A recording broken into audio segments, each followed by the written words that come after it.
PR's Top Pros Talk Metaverse Events, featuring Nick Borelli, Marketing Director for Metaverse by All Seated. And here's your host, Doug Simon. You might want to call him the Captain America of the Metaverse after this interview, but I'll leave that up to you. Can you tell us a bit about the types of Metaverse events that you're doing?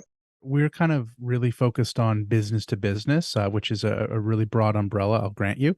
So there's lots of use cases that have been already in play when it comes to the metaverse, when it comes to B2C.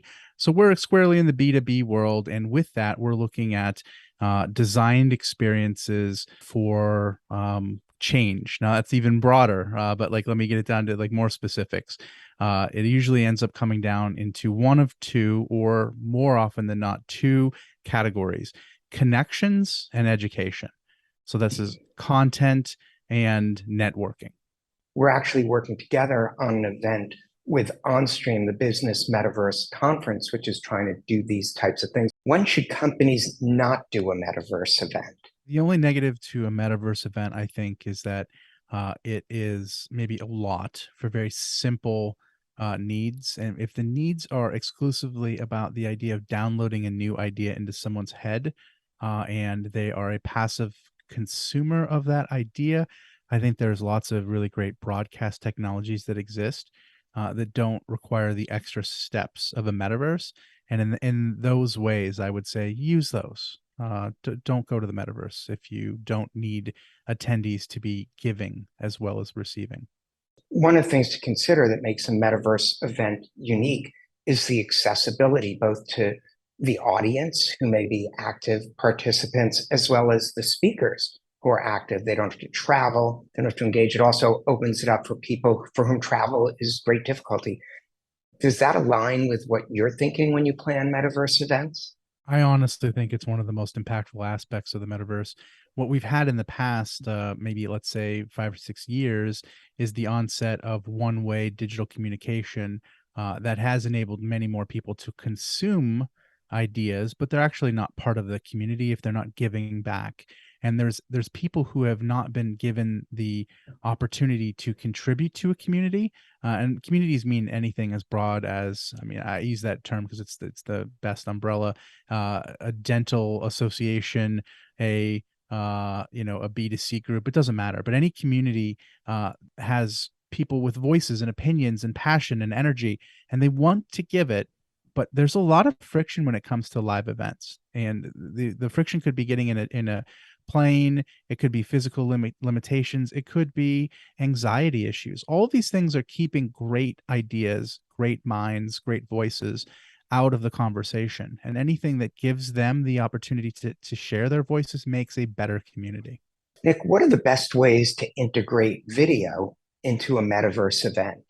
Video is, I mean, it's everything when it comes to these environments, because it's the ability to give people choice in what they consume. The video volume and variety that one can have at an event where the attendee has the ability to go and roam and go where they choose and consume what they want for as long as they want.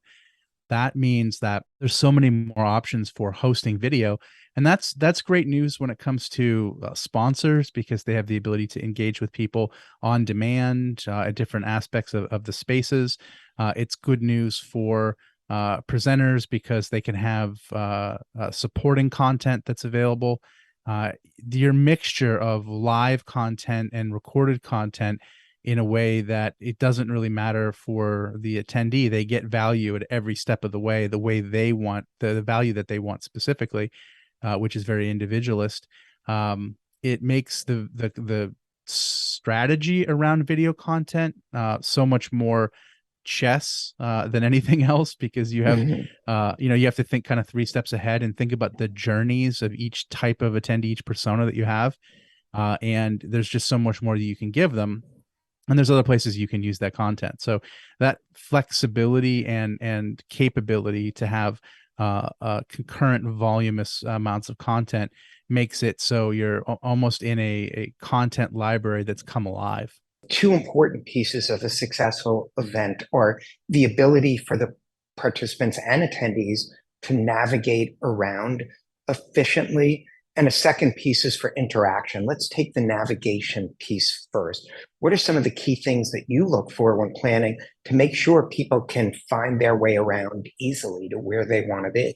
You can be really blatant with signage. I mean, we're in a 3D environment, so it's less about having some kind of clickable link structure or anything like that. Ours is designed as if you would navigate in a live experience. So in a live event, of which I've worked on many for decades now, your wayfinding through signage is an important element of the experience design.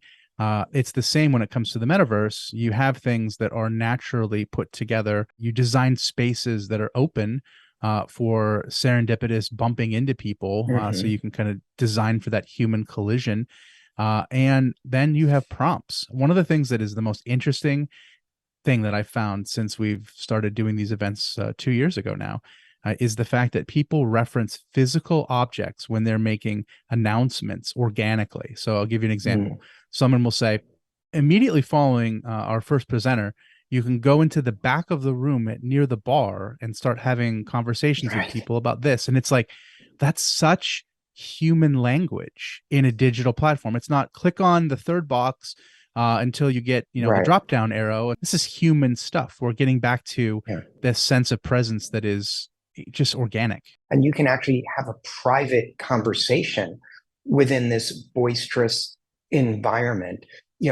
How important, again, is the ability to make sure you can connect one-on-one and either have this scheduled within the environment of people are attending, or serendipitously, as you described? Most people, when they look back at what attending an event brought to them, it ends up being like they already kind of factor in the givens, and then it's the things that they didn't anticipate, and those end up being longer, deeper conversations with people on their terms. I've been in many virtual environments over the last few years where there's the speed networking clock thing, which is just anxiety inducing.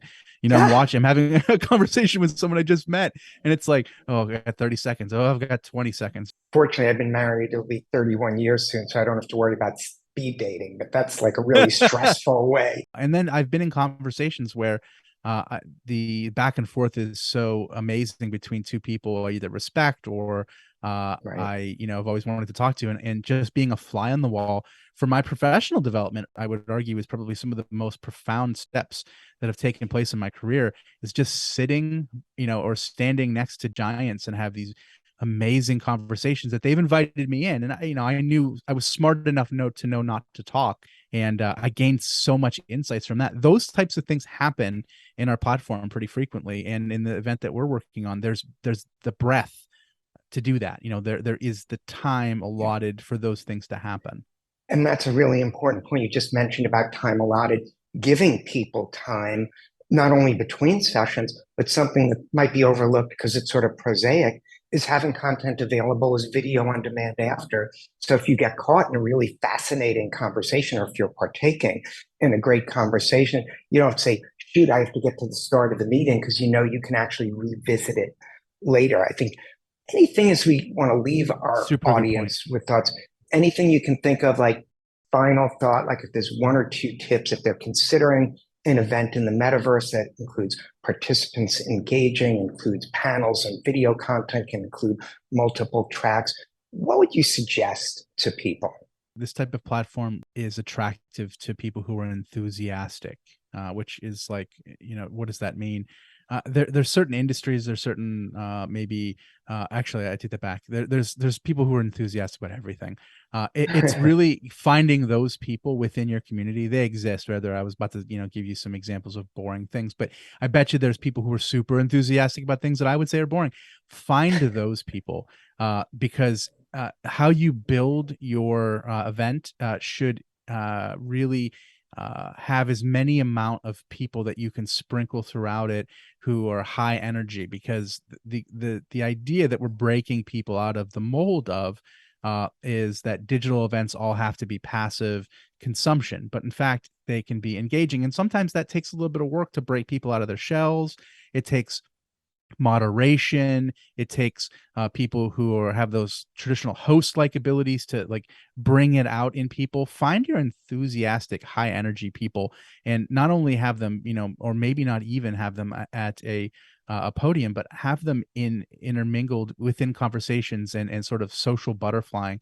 They'll kick off conversations. They'll get people thinking, and then you leave them to their own devices. And what you'll find is an exponential increase in that spreading of that enthusiasm. And when people leave, they'll be like, wow, that was really great. It got me thinking. It broke me out of the way that I normally do things.